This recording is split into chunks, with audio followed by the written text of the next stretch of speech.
ना तो आपके चाहने से आपको कृष्ण प्रिय लग सकते हैं, ना किसी के बताने से आपको कृष्ण प्रिय लग सकते हैं। केवल दो साधन हैं जिनसे कृष्ण प्रिय लग सकते हैं। पहला साधन कि ठाकुर जी को आप भागे। अब यहाँ बैठे सब लोग सोच रहे होंगे कि हम वृंदावन जाते हैं, राधा रमण जी जाते हैं, राधा वल्लभ जी जाते हैं, बरसाने जाते हैं, कथा सुनते हैं, इसका मतलब हम ठाकुर जी को भाग नहीं। अभी भी असमंजस है। ऐसा हो सकता है कि आप किसी की वाणी सुनकर भी उनसे प्रेम कर रहे हो, या किसी के बताने से, या किसी के कहने से, या अपने मन से जबरदस्ती प्रेम कर रहे हो। ठाकुर जी शायद अभी भी आपको चुने ना हो। ठाकुर जी का प्रेम चित्त में तो दो ही कारण से प्रकट हो सकता है। पहला, ठाकुर जी को आप भा जाओ, और दूसरा कारण इतना सुंदर बताते हैं श्री प्रहलाद जी महाराज। क्या कहते हैं? प्रहलाद जी कहते हैं, पुनः पुनः बार बार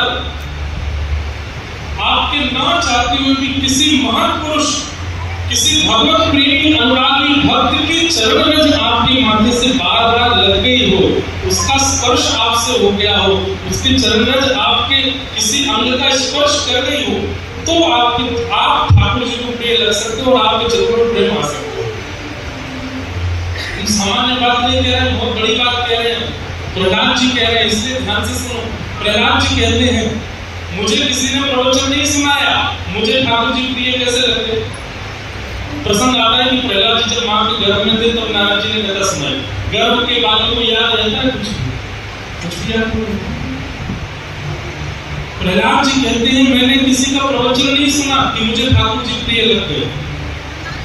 दूसरा, मैंने तो बचपन से माहौल ही नहीं देखा कि मुझे कहीं हरि दिख गए हो, कहीं मंदिर दिख गया हो, कहीं ठाकुर जी दिख गए हो और मैं उनकी भक्ति में आ गया। मैंने कभी देखा भी नहीं उनको, तो मैंने भी नहीं चाहा कि मैं उनसे प्रेम करूं।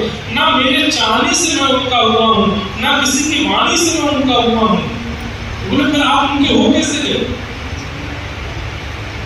बोले निश्चित ही किसी महापुरुष की चरण रज मेरे मस्तिष्क को प्राप्त हुई, जिस चरण रज के मेरे मस्तिष्क पर लगने से मैं ठाकुर जी को भा गया, मैं उनको भा गया, और जब मैं उनको भा गया तो उनका मेरे प्रति सहज प्रेम हो गया। और वे जब प्रेम करते तो अपने आप उनसे प्रेम होने लग जाए।